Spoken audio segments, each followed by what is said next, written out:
Assalamualaikum warahmatullahi wabarakatuh. Kami dari kelompok 6 akan mempresentasikan materi mengenai pemanfaatan media audio dan radio untuk pembelajaran.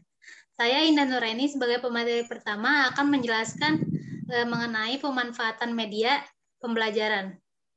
Pemanfaatan media yaitu penggunaan secara sistematis dari sumber belajar. Proses pemanfaatan media merupakan proses pengambilan keputusan berdasarkan pada spesifikasi desain pembelajaran.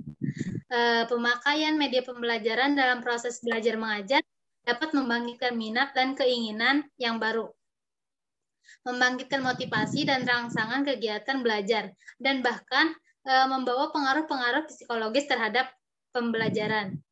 Penggunaan media bukan hanya membuat proses pembelajaran lebih efisien, tetapi juga membantu siswa menyerap materi pembelajaran lebih mendalam dan utuh. Bila hanya dengan mendengarkan informasi verbal dari guru saja, mungkin siswa kurang memahami pelajaran secara baik. Dan selanjutnya, ada pun beberapa contoh pemanfaatan media dalam kegiatan pembelajaran akan dibawakan atau dijelaskan oleh rekan saya, yaitu Fadilah Salma. Oke, saya di sini akan menjelaskan tentang pemanfaatan media video dalam kegiatan pembelajaran. Sebagai contoh pemanfaatan media video pembelajaran ini, peserta didik akan memperoleh berbagai informasi dalam lingkup yang lebih luas dan mendalam, sehingga meningkatkan wawasannya. Program video pembelajaran sebaiknya dimanfaatkan secara terintegrasi dalam kegiatan pembelajaran di sekolah. Langkah-langkah pemanfaatan program video pembelajaran dalam kegiatan pembelajaran yaitu: yang pertama, mengidentifikasi materi dan program video pembelajaran yang ada serta peralatan yang dibutuhkan. Yang kedua, merancang topik-topik yang akan didiskusikan. Dan yang terakhir, menyusun rancangan kegiatan sebagai tindak lanjut dari pemanfaatan program video pembelajaran, seperti format diskusi dan melakukan kajian pustaka.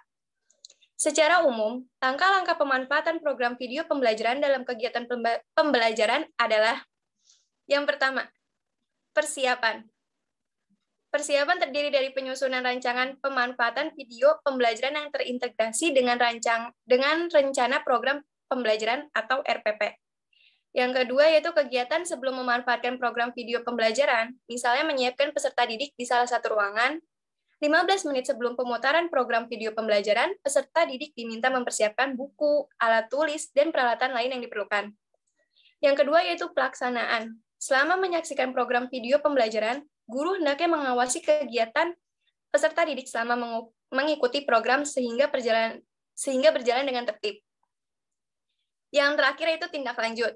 Di tindak lanjut yaitu setelah selesai penayangan, guru hendaknya memberikan penjelasan atau ulasan terhadap materi yang telah dibahas dan sebagainya. Selanjutnya akan dibahas oleh rekan saya, Karim. Fadilah Salma, di sini saya akan menjelaskan pemanfaatan kaset audio dalam kegiatan pembelajaran. Pengembangan dan pemanfaatan sumber belajar yang dapat menunjang dan mempermudah kegiatan pembelajaran merupakan upaya yang perlu dilakukan dalam meningkatkan mutu pembelajaran. Sehubungan dengan upaya meningkatkan mutu pembelajaran di sekolah dasar, Pustekkom Depdiknas sesuai dengan tugas dan fungsinya telah merintis pengembangan model pemanfaatan program kaset audio interaktif. Program kaset audio interaktif ini didesain sedemikian rupa sehingga peserta didik dimungkinkan dapat terlibat secara aktif dan terus-menerus berinteraksi dengan guru audio. Mengingat pembelajaran yang harus selalu bersifat interaktif, artinya peserta didik dapat memberikan respon setelah mendengarkan program audio, misalnya mengerjakan tugas latihan, mengucapkan, dan sebagainya. Program kaset audio interaktif dapat dimanfaatkan di dalam kelas di bawah bimbingan guru. Program yang dikemas di dalam kaset audio ini memungkinkan peserta didik dapat belajar baik secara individual maupun kelompok atau tanpa bimbingan guru. Interaksi peserta didik dapat berupa respon secara verbal terhadap latihan yang diberikan program audio. Di dalam program kaset audio disediakan tempo atau jeda, sehingga para peserta didik mempunyai waktu yang memadai untuk melakukan berbagai perintah yang disampaikan oleh program audio. Setiap program audio diawali dengan musik yang dapat mendorong terciptanya interaksi para peserta didik dengan program audio. Adapun kelebihan pemanfaatan media kaset audio dalam kegiatan pembelajaran antara lain sebagai berikut. Yang pertama, dapat diputar berulang-ulang tanpa mempengaruhi volume. Yang kedua, dapat dihapus secara otomatis dan pitanya bisa dipakai lagi.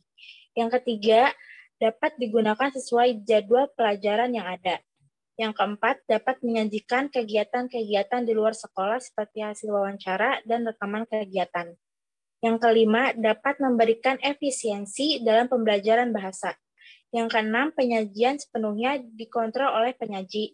Yang ketujuh, biaya produksi dan pengadaannya relatif murah. Dan terakhir, peralatannya juga paling murah dibanding dengan media audiovisual lainnya. Sedangkan kelemahan kaset audio, yang pertama yaitu daya jangkauannya terbatas, dan yang kedua, biaya jadi mahal apabila ingin disebarluaskan. Adapun langkah-langkah pemanfaatannya sebagai berikut. Yang pertama, langkah-langkah sebelum pemutaran audio. Apabila program audio akan dimanfaatkan untuk pembelajaran secara klasikal, guru perlu mempersiapkan diri dengan mempelajari bahan-bahan cetak yang telah tersedia atau catatan mengenai program audio tersebut dan mendengarkan rekamannya sebelum dimanfaatkan. Yang kedua, merangsang motivasi peserta didik agar mendengarkan program audio tersebut dengan baik dan membuat catatan tentang hal-hal penting yang berhubungan dengan program audio. Yang ketiga, menyiapkan bahan-bahan yang akan didiskusikan oleh peserta didik. Yang terakhir, menjelaskan apa yang harus dilakukan peserta didik waktu mendengarkan program audio, misalnya mencatat atau menirukan dan lain-lain. Yang kedua, mempersiapkan peserta didik untuk mendengarkan program audio dengan jalan memberi rangsangan dan memusatkan perhatian mereka melalui komentar atau pertanyaan. Dan yang ketiga, guru dapat menyiapkan peserta didik untuk mendengarkan dengan baik dengan cara membuat suasana ruangan yang sejuk, mengajak peserta didik mendengarkan dengan tenang, sopan, serta memusatkan perhatiannya pada program audio. Dan yang terakhir, langkah-langkah pada pemutaran program audio. Hal-hal yang harus diperhatikan yaitu yang pertama, guru dan peserta didik harus berada pada tempatnya masing-masing dan tidak berjalan ke sana kemari yang dapat mengganggu perhatian peserta didik yang sedang tercurah pada program audio yang didengarkan. Yang kedua, peserta didik harus mencatat bagian atau hal-hal yang kurang atau belum jelas atau belum dimengerti untuk ditanyakan atau didiskusikan setelah program audio berakhir. Yang terakhir, mengerjakan tugas-tugas atau LKS sesuai dengan perintah dan program audio. Untuk materi selanjutnya akan dijelaskan oleh Nur Laila. Oke, terima kasih Karin. Di sini saya akan menjelaskan pemilihan media pembelajaran. Beberapa penyebab orang memilih media antara lain adalah yang pertama, bermaksud mendemonstrasikannya seperti halnya pada kuliah tentang media. Yang kedua, merasa sudah akrab dengan media tersebut. Yang ketiga, ingin memberi gambaran atau penjelasan yang lebih konkret. Dan yang terakhir adalah merasa bahwa media dapat berbuat lebih dari yang bisa dilakukannya. Jadi, dasar pertimbangan untuk memilih media sangatlah sederhana, yaitu memenuhi kebutuhan atau mencapai tujuan yang diinginkan atau tidak. McConnell mengatakan, bila media itu sesuai, pakailah. Dari segi teori belajar, berbagai kondisi dan prinsip-prinsip psikologi yang perlu mendapat pertimbangan dalam pemilihan dan penggunaan media adalah sebagai berikut. Yang pertama, motivasi. Yang kedua, perbedaan individual. Dan yang ketiga, tujuan pembelajaran. Yang keempat adalah organisasi. Yang kelima adalah persiapan sebelum belajar. Yang kelima adalah emosi. Yang keenam, partisipasi umpan balik. Yang ketujuh, penguatan. Yang kedelapan, latihan. Dan yang kesembilan adalah pengulangan. Dan yang kesepuluh adalah penerapan. Dan materi selanjutnya akan disampaikan oleh rekan saya, Irma. Untuk materi selanjutnya, saya akan menjelaskan mengenai landasan penggunaan media dalam pembelajaran. Di sini ada beberapa tinjauan tentang landasan penggunaan media pembelajaran, antara lain landasan filosofis, psikologis, teknologis, dan landasan empiris. Nah, landasan filosofis ini ada suatu pandangan bahwa dengan digunakannya berbagai jenis media hasil teknologi ini, akan berakibat proses pembelajaran yang kurang manusiawi. Atau dengan kata lain, penerapan teknologi ini dapat dalam pembelajarannya akan terjadi dehumanisasi. Namun di sisi lain, dengan adanya berbagai media pembelajaran ini, justru siswa dapat mempunyai banyak pilihan untuk digunakan media yang lebih sesuai dengan karakteristik pribadinya, di mana dapat dihargai harkat manusianya dengan diberi kebebasan menentukan pilihan baik maupun alat belajar sesuai dengan kemampuannya. Dengan demikian, penerapan teknologi ini tidak didominasi. Yang sebenarnya perbedaan pendapat tersebut tidak perlu muncul. Kemudian ada landasan psikologis dengan memperhatikan kompleks dan uniknya proses belajar, maka ketetapan pemilihan media dan metode pembelajaran ini akan sangat berpengaruh terhadap hasil belajar siswa. Di samping itu, persepsi siswa yang dapat mempengaruhi hasil belajar, kajian psikologis juga menunjukkan bahwa anak akan lebih mudah mempelajari hal yang konkret ketimbang yang abstrak. Kemudian ada landasan teknologis.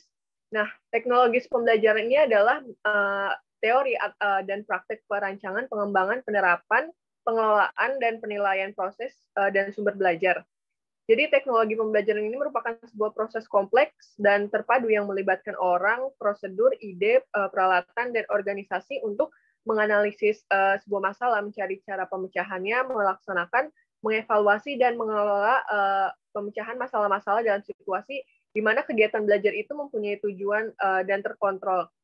Nah, dalam teknologi pembelajaran ini, pemecahan masalah ini dilakukan dalam bentuk kesatuan komponen-komponen sistem pembelajaran yang telah disusun dalam fungsi desain atau seleksi. Kemudian yang terakhir ini ada landasan empiris. Temuan-temuan penelitian menunjukkan bahwa terdapat interaksi antara penggunaan media pembelajaran dan karakteristik belajar siswa dalam menentukan hasil belajar siswa. Artinya, siswa ini akan mendapatkan keuntungan yang signifikan bila ia belajar dengan menggunakan media yang sesuai dengan karakteristik tipe dan gaya belajarnya. Saya rasa cukup sekian dari kelompok kami. Wassalamualaikum warahmatullahi wabarakatuh.